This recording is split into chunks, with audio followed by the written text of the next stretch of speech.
Case number 1250-1250 for case of murder. Nakay warrant of arrest nga Arestado ang isang other wanted person matapos masilbihan ng warrant of arrest sa Super Block 3, Barangay 22C, Davao City, gabi ng Abril, kasalukuyang taon, kaugnay ng kasong murder.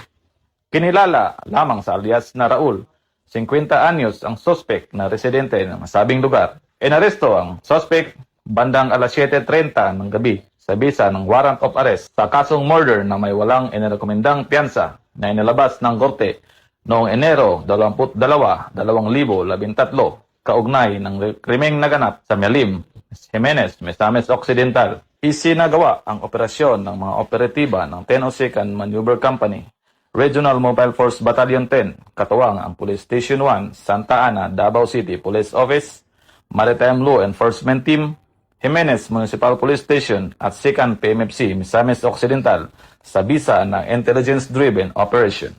Dinala sa Police Station Santa Ana, Davao City Police Office ang suspect para sa kaukulang disposisyon. Dito sa Police Regional Office 10, 1002nd Maneuver Company, Regional Mobile Force Battalion 10. Ako ang inyong PNN correspondent, Police Corporal Harley Osorio, alagad ng batas, taga-taguyod ng Balitang Pulis.